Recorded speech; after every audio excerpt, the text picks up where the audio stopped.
Welcome to Siddiqui's classes. Sexual reproduction in flowering plants. इसमें हम megasporogenesis पढ़ेंगे और पॉलन ग्रेन किस तरह बना वो। सबसे पहले आता है इस टॉपिक या flower. Flower are morphologically and embryologically structure and site of sexual reproduction.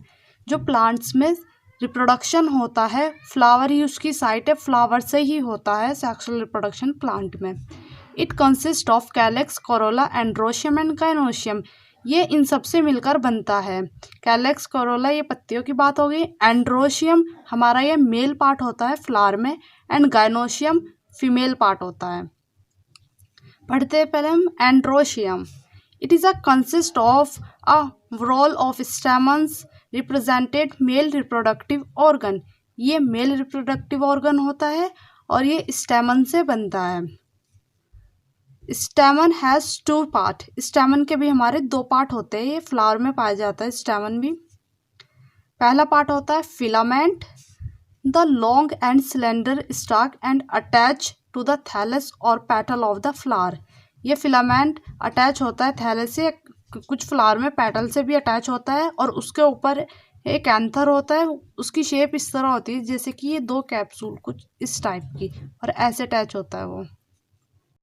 Anther, the upper bilobed fertile part. जो हमारा ये ऊपर का बाइलोब्ड पार्ट होता है, इसको हम एंथर कहते हैं। जैसे कि हम डायग्राम में देख सकते हैं, ये रहा हमारा एंथर, और ये जो इससे पाइप ये जो आपको दिख रही है, ये है हमारी फिलामेंट। इसको पूरे को हम स्टेमन कहते हैं, और मेल पार्ट इससे मिलकर बनता है। फीमेल पार्ट के लिए ये सारे यहाँ पर ये मेल पार्ट है। फीमेल पार्ट का ये होता है स्टिग्मा, ये स्टाइल, और ये ओवरी। ये जो बीच का हमारा ये पूरा पार्ट हो गया, ये हमारा हो गया फीमेल, जिसको हम गाइनोशियम कहते हैं, और मेल को एंड्रोशियम, ये male. Anther has 2 lobe, bilobed. Each lobe consist of 2 theca. Theca means 2 भाग। ये जो एंथर होता है ये 2 लोब का होता है, और दोनों लोब 2-2 थेका और बनाते हैं अपने, जिसको हम कहते हैं डाइथेकस।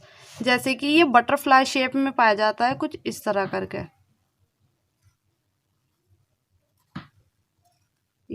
ये तो इसके 2 लोब होते हैं, और इनमें भी अपना लोब रखता है इस तरह।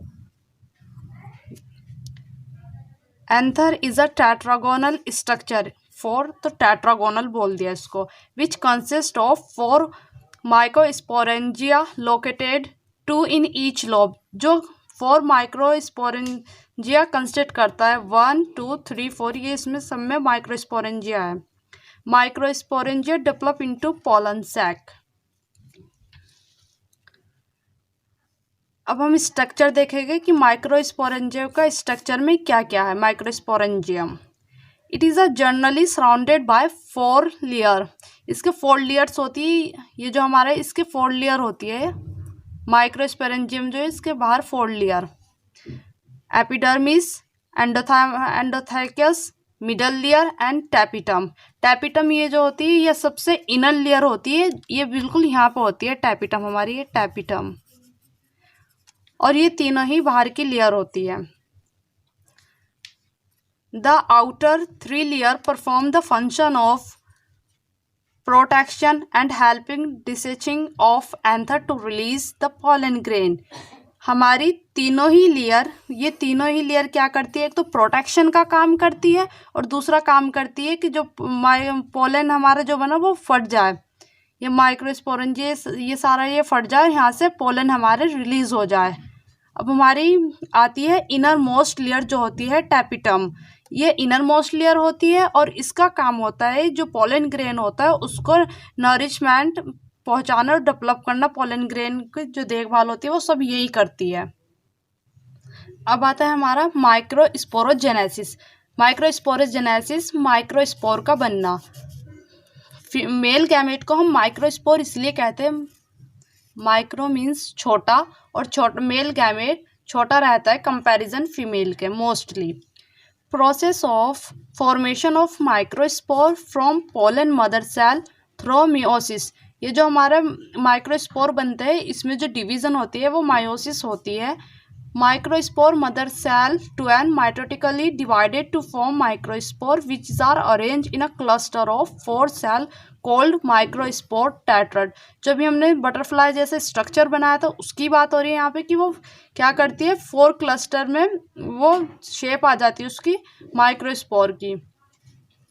When the anther mature and dehydrate, the microspore dissociate from each other and develop into pollen grain। जब एंथर जो होता है हमारा, वो जो एंथर था कुछ इस शेप का, वो 2 कैप्सूल के शेप का, जब ये मैच्योर हो जाता है तो जो इसके अंदर हमारे माइक्रो स्पोर बन रहे थे वो अलग अलग हो जाते हैं और पोलन ग्रेन का रूप ले लेते हैं, सब अलग अलग हो जाते हैं। Thousands of pollen grains form inside each microsporangium। एक माइक्रोस्पोरेंजियम में हजारों से ज़्यादा हमारे पोलन ग्रेन बनते हैं। और ये टॉपिक बहुत इंपॉर्टेंट है, ये मोस्टली अगर आता है तो 5 नंबर में आता है, इसको प्रिपेयर कर लेना। पोलन ग्रेन जो है वो मेल गैमेट है, male gametophyte. Generally spherical 25 to 50 micrometre in diameter. जो हमारा ये पोलन ग्रेन होता है मोस्टली ये स्पेरिकल शेप में पाए जाते हैं। Pollen grain has 2 layer wall, exine and intine. जो ये पोलन ग्रेन होते हैं इसकी 2 लेयर होती है। जो हमारी बाहर की होती है एक्साइन, वो हम समझ सकते हैं एक्स बाहर के लिए यूज़ होता है मोस्टली एक्साइन, और इन अंदर होता है तो इन अंदर की लेयर। एक्साइन और इंटाइन हम डीपली बता चुके हैं, इससे पहले हमने बुक से वीडियो जो बनाई थी। Pollen grain is a first cell of male gametophyte. Pollen grain पहली सेल होती है मेल गैमेट की, मेल गैमेटोफाइट की। A mature pollen grain contain 2 cell. जो जब मैच्योर होता है पोलन ग्रेन तो ये 2 सेल बनाता है, वेजिटेटिव सेल और जनरेटिव सेल। जो हमारी वेजिटेटिव सेल रहती है वो हमारी बड़ी रहती है, और दूसरा नंबर इरेगुलर शेप, उसकी कोई शेप नहीं होती, कैसी भी हो जाती है। उसके बजाय जनरेटिव जो सेल रहती है छोटी रहती है और स्पेंडल शेप की रहती है। वेजिटेटिव जो सेल होती है हमारी 60% वेजिटेटिव सेल बनती है और ये बाकी 40% generative cell. In majority of angiospermic family 60% the pollen grain are shed at 2 cell stage. 2 cell stage में होता है, और जो बाकी का रिमेनिंग है वो सारी हमारी जनरेटिव सेल बन जाएगी।